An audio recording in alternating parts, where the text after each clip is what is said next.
जय श्री कृष्णा। आज पीड़िया व्रत पर आइए सुनते हैं सोनचिराई की यह कहानी, जिसमें भाई बहन के रिश्ते का उल्लास के साथ मनाया जाता है। यह त्योहार भारत के बहुत से राज्यों में मनाया जाता है। रक्षाबंधन के जैसे ही बहन भाई को रक्षा का बंधन बांधती है और भाई रक्षा करने का वचन देता है। बिहार में यह त्योहार थोड़ा अलग तरह से मनाते हैं। कहने को यह त्योहार भाई बहन का है, लेकिन इस दिन हर माँ अपनी बेटी को भाई बहन के रिश्ते को मजबूत करने के लिए यह कहानी सुनाती है।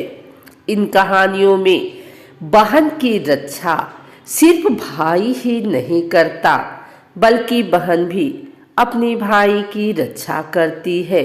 शायद भाई को इन कहानियों के बारे में पता भी नहीं होता है, पर हर माँ इन कहानियों के जरिए यह जरूर समझाती है कि अगर भाई में रक्षा करने की क्षमता है तो बहन भी अपने भाइयों की रक्षा कर सकती है।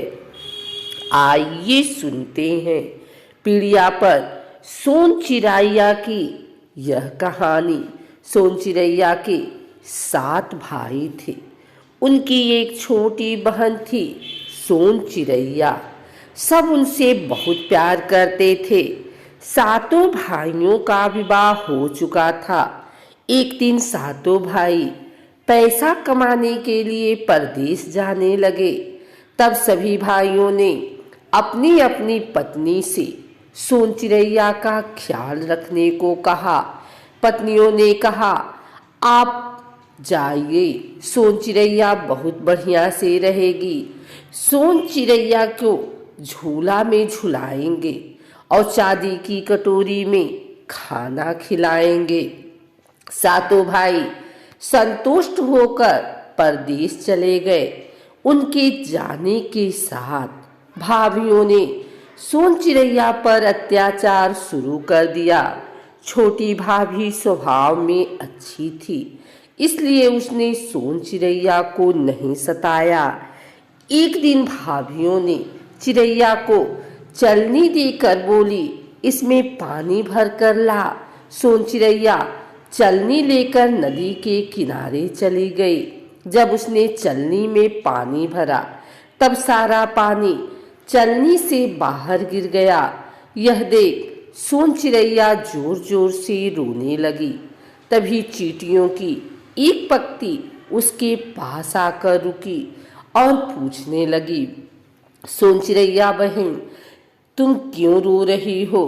तब सोनचिरैया ने अपनी व्यथा सुनाई। मेरी भाभियां चलनी में पानी भरकर लाने को कही हैं।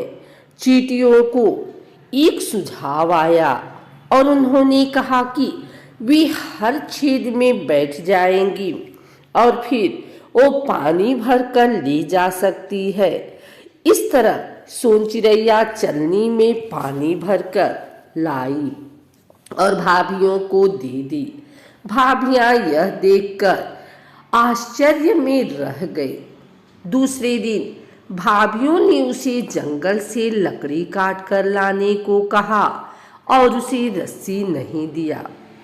सोनचिरैया जंगल में लकड़ियां काट कर इकट्ठा की। तब उसके पास लकड़ियों को बांधने के लिए रस्सी नहीं था। वो परेशान होकर वहीं बैठ गई और थोड़ी देर के बाद जब अंधेरा होने लगा तो वो डर के मारे रोने लगी। रोते हुए देख सर्प देवता आए और उसके रोने का कारण पूछा। सोनचिरैया ने उन्हें सारी बात बताई। यह सुनकर सांप ने बोला, हम जमीन पर लेट जा दें और तुम सारी लकड़ी को मेरे ऊपर रखकर बांध लेना और अपने आंगन में ले जाकर पटक देना। हम वहां से नाली के रास्ते निकल जाएंगे। सोन चिड़ैया ने वैसा ही किया। भाभी फिर से अचंभित रह गई। भाभियों ने गुस्सा में फिर से सोन चिड़ैया को परेशान करने के लिए उसे धान कूटने के लिए दिया। वो भी बिना उखल मूसर के वह धान छत पर ले जाकर रोने लगी, क्योंकि उसके सामने कोई उपाय नहीं था जिससे वो धान कूट सके। तभी चिड़ियों का झुंड सोन चिड़ैया को अकेले छत पर बैठे देखकर उसके पास आया। बुजुर्ग चिड़िया ने सोन चिड़ैया से रोने का कारण पूछा। सारी बात सुनकर बुजुर्ग चिड़िया ने सभी चिड़ियों को अपनी चोंच से सारे धान में से चावल निकालने के लिए कहा। सोन चिड़ैया खुश होकर सारे चावल को लेकर भाभियों के पास गए। जब भाभियों ने चावल गिना तो एक चावल का दाना कम पाया। उस पर उसकी भाभियों ने सोन चिड़ैया को बहुत डांटा और खोए हुए चावल को ढूंढ कर लाने को कहा। वह चावल के दाने को हर जगह ढूंढने लगी। कहीं नहीं मिलने पर वह परेशान होकर छत पर फिर से जाकर रोने लगी। फिर सारी चिड़िया वहां आई और उसके रोने का कारण पूछी। तब उसने बताया कि चावल का एक दाना कम है। उनमें से बूढ़ी चिड़िया समझ गई कि जरूर कानी चिड़िया ने ही दाना लिया होगा। जब सबने उस कानी चिड़िया को ठोर ठोर मारा तो वह दाना गिर गया और सोन चिड़ैया ने वह एक दाना भाभियों को दे दिया। हर बार सोन चिड़ैया को सफल देखकर भाभियों ने अपना अत्याचार कम नहीं किया। उन्होंने अगले ही दिन सोन चिड़ैया को काला कंबल सफेद करने को कहा। उस कंबल को लेकर सोन चिड़ैया नदी के किनारे चली गई।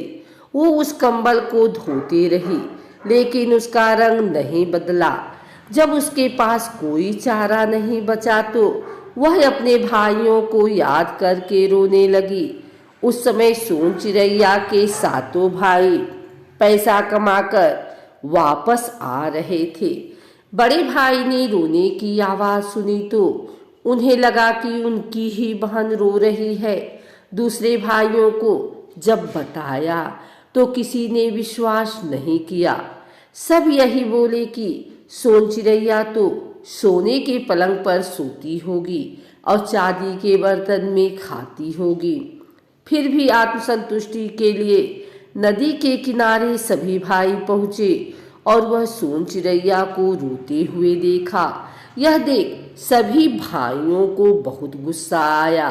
तभी बड़े भाई ने अपने जांघ चीरकर अपनी बहन को अंदर बैठा लिया और घर की तरफ निकल गए। जैसे ही सारे भाई घर के दरवाजे पर पहुंचे तो उनकी पत्नियां स्वागत में लग गई। कोई पानी लेकर आई तो कोई पीढ़ा लगाने लगी और कोई खाना परोसने लगी। लेकिन भाइयों ने पानी छुआ न खाना छुआ और न ही बैठे। उन्होंने सबसे पहले सोन चिड़ैया के बारे में पूछा।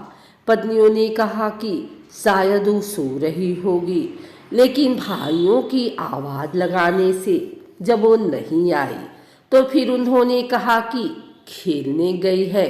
यह सब सुनकर बड़े भाई ने अपनी जांघ को चीरकर अपनी बहन को बाहर निकाला।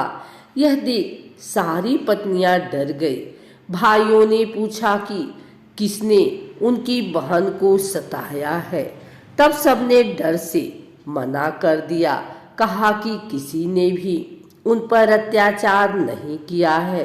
तब एक भाई ने जलती चूल्हे पर कढ़ाई में गरम तेल चढ़ा दिया और सातों पत्नियों को एक दूसरे का हाथ पकड़कर चूल्हे के चारों तरफ चक्कर काटने को कहा और बोलने को कहा, ताई ताई ताई ननदा सताई बर हो कराही पार उतर आई।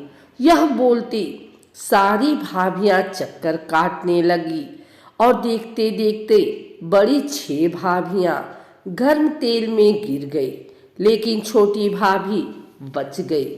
और इस तरह भाइयों ने अपनी बहन को आगे चलकर बहुत प्यार दिया।